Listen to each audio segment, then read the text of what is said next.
Railway मंत्री को बहुत ज्यादा गर्मी लग गया है। उनका दिमागी हालात गर्मी की वजह से खराब हो चुका है। मैं ऐसा क्यों बोल रहा हूं, उनका स्टेटमेंट सुनिए।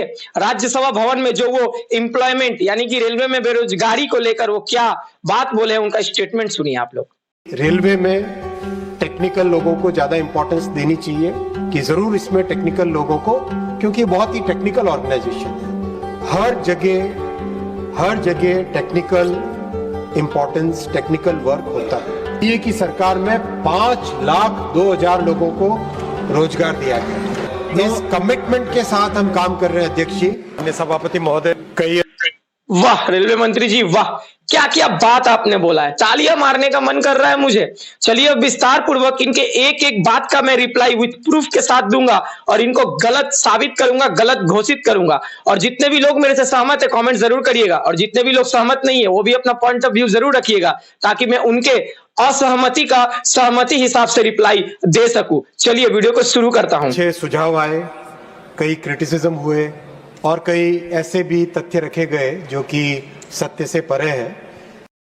सत्य से तो परे रहेगा ही मंत्री जी, क्योंकि आप जिस तरीके से यंग युवा पीढ़ी के भविष्य को गुमराह करने में लगे हुए हैं, तो सत्य असत्य में परिणित होगा ही। चलिए आगे सुनते हैं इनके बात को। अगर इन सभी विषयों को रखें तो कुल मिला के 4 बकेट्स में सारे सब्जेक्ट्स आते हैं। इनके सारे सब्जेक्ट कुल मिलाकर 4 बकेट में आते हैं, लेकिन मेरे हिसाब से उसी बकेट में ये यंग युवा बेरोजगार छात्रों को भर के एज अ डस्टबिन के तरह यूज कर रहे हैं। मैं क्यों बोला ये बात, बकेट वाली बात। अब ये अपने बकेट में 4-4 मुद्दे को शामिल किए हैं एक एक बकेट में, लेकिन मुझे तो लग रहा है हर एक बकेट में ये बेरोजगार की संख्या को ही बढ़ा रहे हैं। आगे सुनते हैं इनके बकेट से आखिर क्या क्या चीज उभर कर सामने आती है। और कई मान्य सदस्यों ने तीसरा बकेट जो एम्प्लॉयमेंट से संबंधित विषय रखे, इलेक्ट्रिफिकेशन की बात आई। देखिए 4 बकेट में से टोटल 3 बकेट का बहुत सारे वहां पर बात हुआ, लेकिन उसमें से एक बकेट ऐसा निकला है जिसमें बेरोजगारी और रोजगार को लेकर बात रखा गया है। इसीलिए मैं डायरेक्टली हम लोग का जो मेन मुद्दा है रोजगार, उसी बकेट के ऊपर मैं बात करूंगा। चलिए अब इनका फाइनल बकेट का बात सुनते हैं और मैं प्रूफ दिखाता हूं आप लोगों को। अगर हम एम्प्लॉयमेंट की बात करें, एम्प्लॉयमेंट में मैं बहुत स्पष्ट तौर पे बताना चाहूंगा, कई मान्य सांसदों ने आज कहा कि एम्प्लॉयमेंट के लिए, रिक्रूटमेंट के लिए कुछ नहीं किया गया। एकदम बात तो सही है, उन सारे मान्यवर सांसदों से मैं सहमत हूं। वो सभी लोग एकदम सही बोले हैं कि अभी तक रोजगार को लेकर कोई भी ऐसा काम नहीं किया गया है जिससे हम लोग आपको वाहवाही प्रदान करें। अब आगे सुनते हैं ये क्या बोल रहे हैं। मैं सबके नाम इंडिविजुअली सबके मैंने नोट्स रखे हैं, लेकिन आपको मैं बताना चाहूंगा कि यूपीए की सरकार में जहां 4,11,000 लोगों को रोजगार दिया गया था रेलवे में, एनडीए की सरकार में 5,02,000 लोगों को रोजगार दिया गया।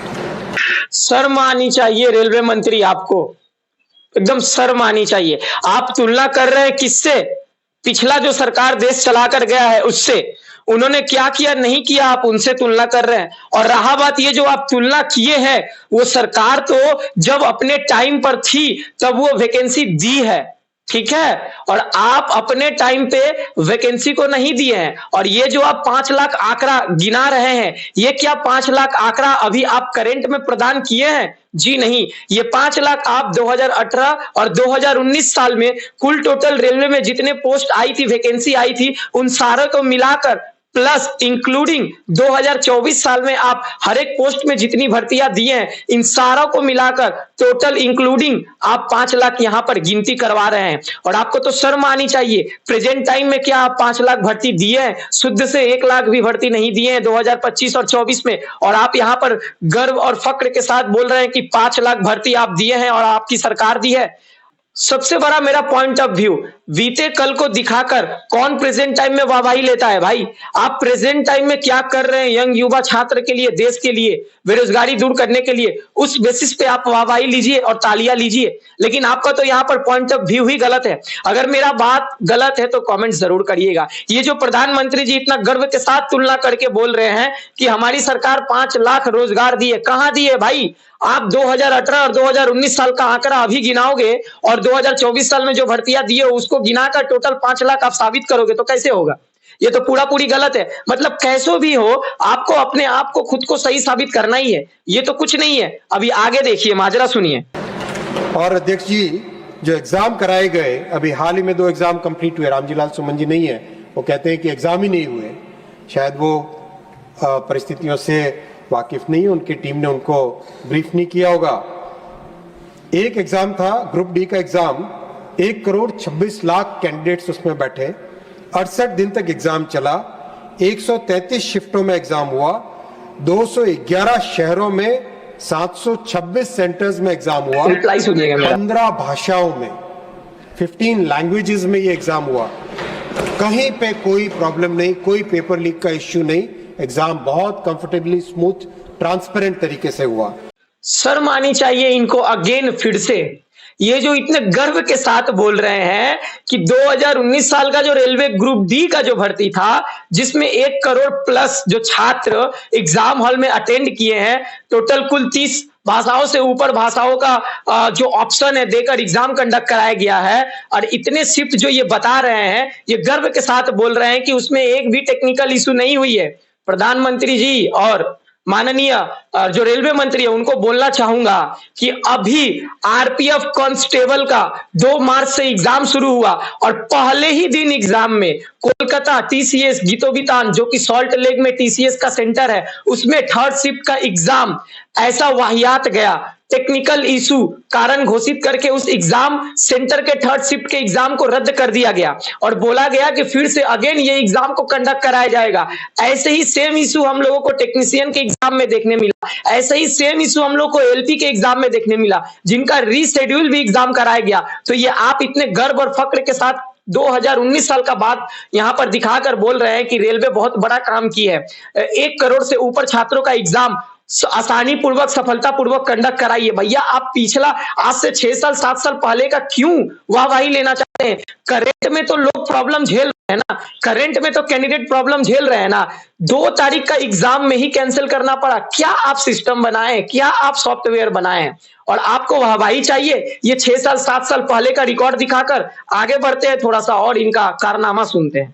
दूसरा एग्जाम एनटीपीसी का एग्जाम, एनटीपीसी यानी non technical popular categories, 1 crore 11 lakh लोग कैंडिडेट्स थे, 33 डेज तक एग्जाम चला, 99 शिफ्ट्स में, 191 सिटीज में, 551 सेंटर्स में, 15 लैंग्वेजेस में, एब्सोल्युटली स्मूथ, एब्सोल्युटली ट्रांसपेरेंट। अभी हाल ही में एएलपी असिस्टेंट लोको पायलट का एग्जाम कंप्लीट हुआ, 18,40,000 कैंडिडेट्स थे उसमें, 5 दिन तक एग्जाम 15 शिफ्टों में 156 शहरों में चला, 346 सेंटर्स में, 15 लैंग्वेजेस में। ये गलत है, पूरा पूरी गलत बोल रहे हैं। रेलवे मंत्री बोल रहे हैं कि अभी हाल ही में 2024 साल में एएलपी का एग्जाम कंडक्ट कराया गया, वो एग्जाम इतना लाख छात्रों का हुआ और पूरा पूरी सफल रूप से उस एग्जाम को सफल बना दिया गया। ये पूरा पूरी झूठ बोल रहे हैं। झूठ बोलते हुए इनको शर्म भी नहीं आती है। जाइए जाकर नोटिफिकेशन उठाकर देख लीजिए। एएलपी का कुछ सेंटरों में एग्जाम का ऐसा प्रॉब्लम हुआ था कि रीशेड्यूल कराना पड़ा था। मैं गलत बोल रहा हूं? नोटिस देख लीजिए आप लोग, रीशेड्यूल का एग्जाम का यहां पर रिजल्ट भी आया, देख लीजिए आप लोग। मतलब सोच लीजिए, इतना साफ से कौन झूठ बोलता है भाई। आगे बढ़ते इनका और सुनते हैं कहानी, और ये क्या क्या कितना हद तक गिर सकते हैं।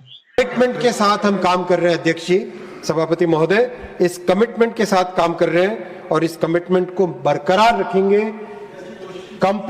कंप्लीट फोकस के साथ रेलवे के एम्प्लॉइज की ट्रेनिंग कैपेसिटी। अच्छा, ये बात कर रहे हैं कमिटमेंट का, काहे का, कैसा कमिटमेंट?